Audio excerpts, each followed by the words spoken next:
Espírito Santo, ore por mim, leve pra Deus tudo aquilo que eu preciso. Me chamo Graziele Valesca, sou ministra comissionada da Igreja Episcopal Carismática. Estamos iniciando mais uma Conversa com Deus. Vamos orar?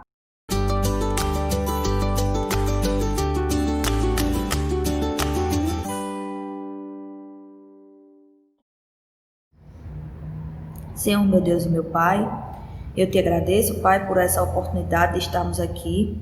Vem, Pai, purificando os meus lábios para que eu possa trazer uma palavra, Pai, que venha de acordo com o teu coração, Pai, com a tua vontade. Em nome de Jesus, eu te agradeço pela vida de cada um que está aí me assistindo, Pai. Amém. Bem, meus irmãos, eu estava procurando uma palavra para trazer hoje para vocês, e a palavra é ansiedade. Ansiedade é um sentimento que nos invade diante das preocupações, inseguranças e medos. Não é só de uma pessoa, é uma preocupação geral. E devido a todos esses acontecimentos que estão aí diante de nós, né, a gente não sabe agora, mais do que nunca, a gente realmente não sabe o dia de amanhã. As pessoas que têm filhos se preocupam com o futuro de seus filhos. Como é que vai ser quando meu filho tiver 10, 15, 20 anos? Será que eu vou estar viva? Será que eu vou ver meus netos? As pessoas mais novas, será que eu vou ter filhos? Como será a minha vida daqui a 10, 15 anos? Será que eu vou ter um carro, um apartamento, uma casa? Vou estar casado ou casada? Então, eu trouxe para vocês hoje a palavra do Senhor que se encontra no Evangelho de Mateus. Mateus, capítulo 6, versículos 25 ao 34. Vamos fazer a leitura juntos? Mateus 6, 25 ao 34. Por isso vos digo, não andeis ansiosos pela vossa vida, quanto ao que haveis de comer ou beber, nem pelo vosso corpo, quanto ao que haveis de vestir. Não é a vida mais do que o alimento, e o corpo mais do que os que vestes? Observai as aves do céu, não semeiam, não colhem, não ajuntam em celeiros, contudo, vosso Pai Celestial as sustenta. Porventura, não valeis vós muito mais do que as aves? Qual de vós, por ansioso que esteja, pode acrescentar um côvado ao curso da sua vida? E por que andais ansiosos quanto a vestuários? Considerai como crescem os lírios do campo. Eles não trabalham, nem fiam. Eu, contudo, vos afirmo que nem Salomão, em toda a sua glória, se vestiu como qualquer deles.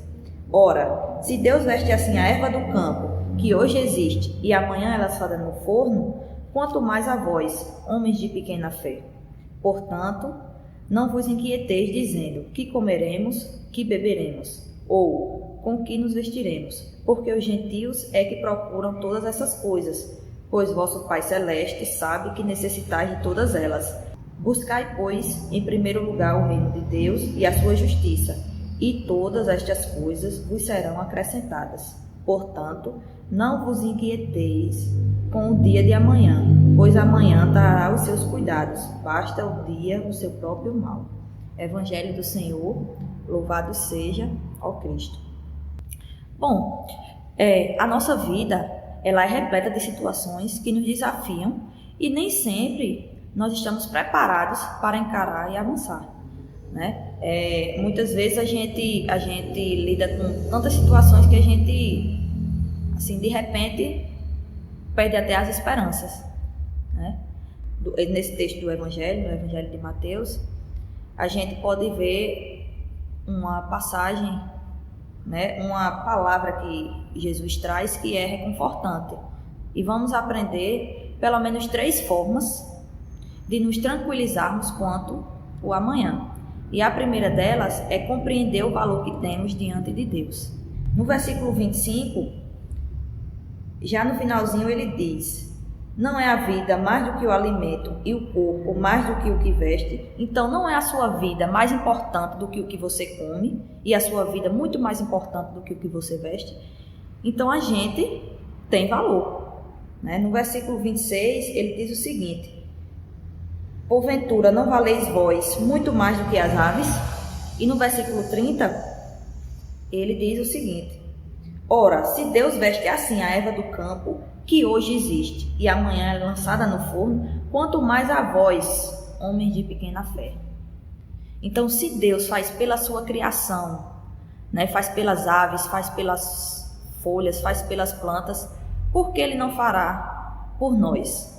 A gente tem valor diante de Deus. Quando somos atingidos por diversas adversidades na nossa vida, a gente não consegue, muitas vezes, perceber, né, que Deus está conosco. Algumas vezes até associamos o amor de Deus à ausência das nossas tribulações. Então, se a gente não estiver passando por nenhuma tribulação, então o amor de Deus está ali conosco. Mas se a partir do momento a gente passa por adversidade, então parece que Deus nos deixou. E isso não é verdade. Como em outras conversas, em outras oportunidades, eu já tive aqui a oportunidade de dizer que o sol vem para todos, a chuva vem para todos. Então vem para você, vem para mim, vem para o pastor, vem para o pessoal que não está dentro da igreja, vem para o pessoal que está dentro da igreja também, né? E outras vezes a gente se sente desvalorizado pelo fato das pessoas ao nosso redor não nos valorizarem. A gente se sente uma pessoa a gente fica tão para baixo, né? Quando as pessoas dizem que não vai dar certo o que a gente vai fazer, ou aquilo que a gente começou a fazer não vai dar certo, porque a gente não tem talento para aquilo, a gente não nasceu para aquilo, e muitas vezes a gente acaba absorvendo aquilo ali. Então, como é que a gente vai compreender que a gente tem valor diante de Deus se as pessoas não nos dão valor? Né? Se as pessoas que nos veem não nos dão valor, imagina Deus, né? Que a gente não vê. Mas isso não é verdade, né? Deus verdadeiramente nos ama e nos acolhe, né? Independente da opinião das outras pessoas, porque muitas vezes as pessoas estão justamente aí para te derrubar, para te chamar de fraco, para te dizer que você não pode, mas você pode sim, porque você tem valor diante de Deus. Nós somos preciosos aos olhos de Deus. Precisamos convidar Jesus para entrar na nossa vida.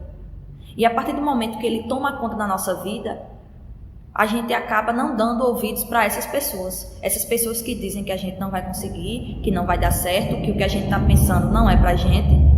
Então a gente precisa, de fato, compreender o valor que temos para Deus, para assim deixar um pouco de lado essas nossas preocupações, porque a gente se preocupa muito para frente, como se fôssemos sóis no mundo, e não somos. Deus está sempre conosco.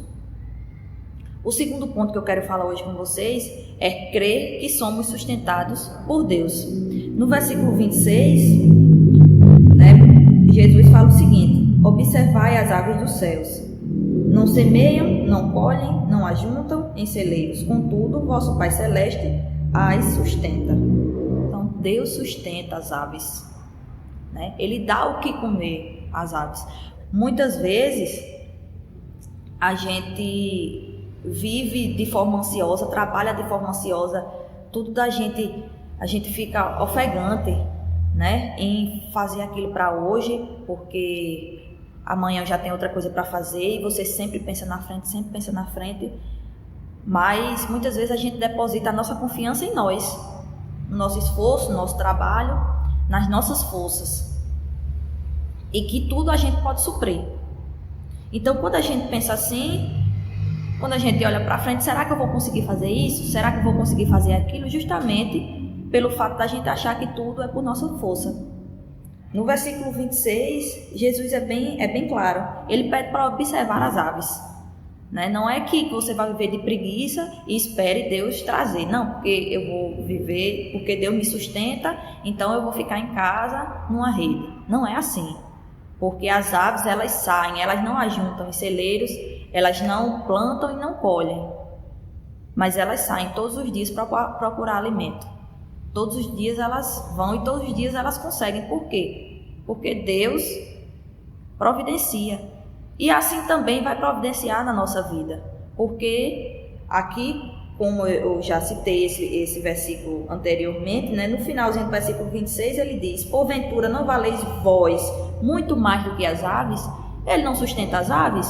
O que a gente deve fazer é dar lugar para Deus agir na nossa vida. A partir do momento que a gente deposita a nossa confiança em Deus, Ele nos sustenta, assim como Ele sustenta as aves do céu. O segredo é buscar sempre o relacionamento espiritual com Deus. O segredo é sempre estar junto de Deus. Porque qualquer adversidade que tiver posto na sua frente, você vai olhar e, meu Deus, o que é que eu vou fazer? Né? Como é que eu vou resolver esse problema? E aí você vai e fala com Ele. Você não vai lá e vai tentar fazer, porque muitas vezes a gente se frustra tentando fazer, porque não é por nossas próprias forças, mas pelo poderoso braço do Senhor Jesus. O terceiro ponto que eu quero falar com vocês hoje é abandonar as preocupações. Lá do versículo 31 ao 33, Jesus disse o seguinte: portanto, não vos inquieteis, dizendo: que comeremos, que beberemos, ou o que vestiremos? Porque os gentios que procuram todas essas coisas, pois vosso Pai Celeste sabe que necessitais de todas elas. A visão do reino de Deus nos afasta das inquietações, porque Ele suprirá todas as nossas necessidades. É justamente o que diz no versículo 33: buscai, pois, em primeiro lugar o reino de Deus e sua justiça, e todas estas coisas serão acrescentadas. Então tudo vai ser acrescentado na sua vida a partir do momento que você colocar o reino de Deus como prioridade. Então, quando a gente coloca o reino de Deus como prioridade, a gente consegue deixar de lado nossas preocupações, e crer verdadeiramente que Deus vai suprir as necessidades. Só recapitulando, o que eu falei, falamos sobre 3 pontos. O primeiro é compreender o valor que temos diante de Deus. Creia que você tem valor. E não sou eu que estou dizendo, é a palavra do Senhor. É Jesus que está dizendo no Evangelho de Mateus. O segundo ponto é crer que somos sustentados por Deus. Também não é palavra minha. Jesus diz isso na sua palavra. E o terceiro ponto é abandonar as nossas preocupações. Deixarmos de viver ansiosos ou de forma ansiosa, porque Deus supre todas as nossas necessidades. Para que a gente possa, de verdade, de fato, nos afastar de todas as preocupações e inquietações, é necessário que a gente coloque o reino de Deus como prioridade. E o primeiro passo é convidar Jesus para ocupar um espaço em nossos corações, aquele espaçozinho que é do tamanho de Jesus, que só Ele pode ocupar. E muitas vezes a gente tenta ocupar com várias outras coisas, mas só Ele cabe, direitinho no nosso coração. E viver com Jesus faz toda a diferença. Colocar o reino de Deus como prioridade em nossas vidas faz a diferença. Amém? Bom, eu vou convidar vocês agora para novamente fazermos nossa oração e pedir para que Jesus venha, de fato, habitar em nossos corações. Vamos convidá-lo para entrar em nossas vidas. Amém? Senhor Jesus, eu te agradeço, Pai, por mais essa palavra que Tu nos proporcionou, Pai, neste dia. Te agradeço novamente pela vida de todos que estão me ouvindo. Te agradeço pela família de todos eles, Pai. Ó Senhor Jesus, de acordo com Tua palavra, Pai, nós queremos de fato te convidar para entrar na nossa vida. Queremos que Tu seja o centro, Pai, que Tu direcione. Queremos tirar, Pai, todo o fardo, Pai, que estamos carregando e queremos depositar tudo em Tuas mãos, Pai. Queremos que Tu nos guie.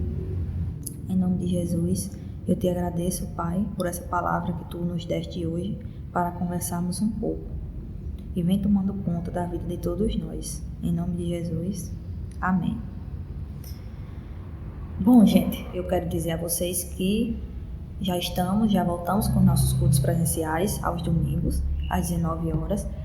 E toda quinta-feira não temos o culto presencial, mas temos a nossa conversa com Deus aqui mesmo no YouTube. E o culto do domingo também é transmitido às 17 horas pelo YouTube, certo? Venha nos fazer uma visita, o endereço está aqui na descrição, o endereço da nossa igreja. Que Deus abençoe vocês.